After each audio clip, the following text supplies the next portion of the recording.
মাত্র 7 বছরেই কেন্দ্রীয় সরকারি কর্মীদের মোট বেতন দ্বিগুণ হতে পারে, সেই সুপারিশ নিয়েই কাটাছেঁড়া চলছে। একদম ঠিক শুনছেন। কি কি পরিবর্তন হচ্ছে, কিভাবে দ্বিগুণ হবে কেন্দ্রের সরকারি চাকুরেদের বেতন, আমি কুন্তল জানাবো আপনাদের। আচ্ছা, ভারতের সবথেকে বেশি গ্রাহক রয়েছে যে ব্যাংকে, সেই স্টেট ব্যাংক অফ ইন্ডিয়া 5 থেকে 10 বছর মেয়াদের ফিক্সড ডিপোজিটে কত শতাংশ সুদ দেয়? সাধারণ গ্রাহকদের জন্য 6.05% এবং প্রবীণ নাগরিকদের জন্য 7.05%। এই হিসেবে একজন কেন্দ্রীয় সরকারি কর্মী যার ন্যূনতম বেতন 18,000 টাকা, তিনি যদি এসবিআই ব্যাংকে এই টাকা রাখেন, 7 বছর পর সুদ এবং আসল মিলিয়ে মোট টাকা পাবেন 28,268 টাকা, অর্থাৎ 10,268 টাকা বেশি পাচ্ছেন তিনি। কিন্তু কেন্দ্রীয় সরকারি কর্মচারী ও পেনশনভোগীদের বিভিন্ন সংগঠন অষ্টম বেতন কমিশনের কাছে যে সুপারিশ পেশ করেছে, তাতে মূল বেতনটাই ডাবল হতে পারে আগামী 7 বছরে। এই সুপারিশগুলোতে রয়েছে বার্ষিক ইনক্রিমেন্ট বা বেতন বৃদ্ধির হার বাড়ানো এবং একটি নির্দিষ্ট পর্যায়ে মহার্ঘ ভাতা বা ডিএকে মূল বেতনের সঙ্গে যুক্ত করার পরামর্শ। কর্মচারী ও পেনশনভোগীদের বেতন এবং ভাতা সহ ফিটমেন্ট ফ্যাক্টরের ওপর নির্ভর করে। ফিটমেন্ট ফ্যাক্টর যত বাড়বে, বেতনও তত বেশি বাড়বে। এই একটা সূত্রই রয়েছে, সেই সূত্রটা হলো বর্তমান basic pay into fitment factor equal to নতুন বেসিক পে। একটা উদাহরণ দিই আপনাদের। যদি কারো বেসিক পে 18,000 টাকা হয়, তাহলে তার ফিটমেন্ট ফ্যাক্টর যদি 2.10 হয়, অর্থাৎ 2.10 হলে নতুন ন্যূনতম বেতন হবে 37,800 টাকা। যদি ফিটমেন্ট ফ্যাক্টর 3.83 হয়, তাহলে ন্যূনতম বেতন হবে প্রায় 68,940 টাকা। আসলে যে কোনো পে কমিশনের মূল বেতন পুনর্নির্ধারণ বা বৃদ্ধির জন্য একটি গুণক ব্যবহার করা হয়। এই গুণককে ফিটমেন্ট ফ্যাক্টর বলে। মনে রাখতে হবে, কর্মচারী ও পেনশনভোগীদের বেতন ও ভাতা ফিটমেন্ট ফ্যাক্টরের ওপর নির্ভর করে। ফিটমেন্ট ফ্যাক্টর যত বাড়বে, বেতনও তত বেশি বাড়বে।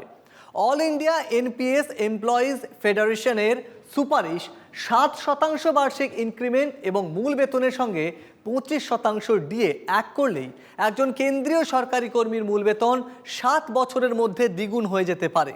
এর ফলে সকলেই উপকৃত হবেন। বিশেষ করে বেতন কাঠামোর নিচের স্তরে থাকা কর্মীদের হাসি যথেষ্ট চওড়া হবে। বর্তমানে 3% বার্ষিক ইনক্রিমেন্টের ক্ষেত্রে লেভেল 1 স্তর, অর্থাৎ একজন কর্মী যিনি গ্রুপ ডি স্তরে কাজ করেন, এক সরকারি কর্মীর মূল বেতন হবে 18,000 টাকা। এটা কেন্দ্রীয় সরকারি কর্মীর বেতন। সপ্তম বেতন কমিশন অনুযায়ী এই মূল বেতন 1 দশকের ব্যবধানে বেড়ে অষ্টম বেতন কমিশন যখন ইমপ্লিমেন্ট হবে, তখন হবে 23,486 টাকা হতে পারে, সেটা বেড়ে যাবে। অর্থাৎ মূল বেতন বাড়ছে প্রায় 30.47%। এর পাশাপাশি মহার্ঘ ভাতা বা ডিএ, বাড়ি ভাড়ার ভাতা বা এইচআরএ এবং যাতায়াত ভাতা পেয়ে থাকেন কেন্দ্রীয় সরকারি কর্মীরা।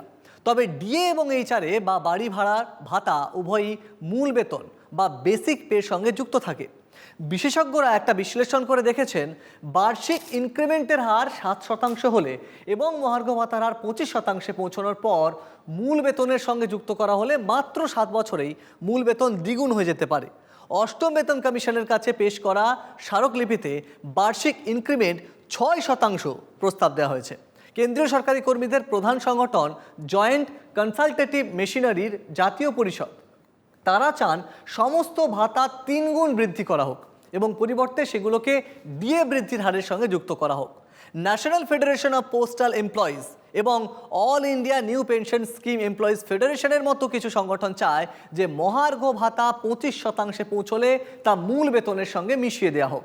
অন্যদিকে ইন্ডিয়ান রেলওয়ে সুপারভাইজার্স অ্যাসোসিয়েশন এবং প্রগতিশীল শিক্ষক ন্যায় মঞ্চের মতে সংগঠনগুলো চায় ডিএ 50% পৌঁছলে তা মূল বেতনের সঙ্গে এক করা হোক।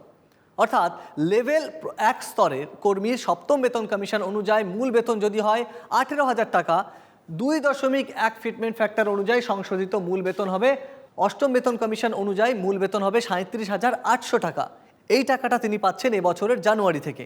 2026-এর 1 জুলাই থেকে প্রতি 6 মাস অন্তর 2% করে ডিএ বৃদ্ধি পেলে 2033 সালে, অর্থাৎ 7 বছর পর 1 জানুয়ারি 25% ডিএ মূল বেতনের সঙ্গে যুক্ত করা হবে নতুন সুপারিশের বাস্তবায়ন হলে। অর্থাৎ 1 জানুয়ারি 2026 থেকে অষ্টম বেতন কমিশনের আওতায় সংশোধিত বেতন পাওয়া কোনো কর্মীর ক্ষেত্রে বার্ষিক 4% বৃদ্ধি হারে 2033 সালের জানুয়ারি মাসে মহার্ঘ ভাতা বা 25% পৌঁছলে এবং সেই সময়ে ওই কেন্দ্রীয় সরকারি কর্মীর মূল বেতন দ্বিগুণ হয়ে যাবে। এই ক্যালকুলেশনে মনে করা হচ্ছে যদি অষ্টম বেতন কমিশন এই সুপারিশগুলো লাগু হয় তাহলে আগামী দিনে অষ্টম বেতন কমিশন অনুযায়ী কেন্দ্রীয় সরকারি কর্মীদের মুখের হাসি চওড়া হচ্ছে, কারণ 7 বছরেই প্রায় দ্বিগুণ, যিনি গ্রুপ ডি লেভেলে চাকরি পাচ্ছেন তিনি প্রায় দ্বিগুণ স্তরের স্যালারি শুরু থেকেই পাচ্ছেন।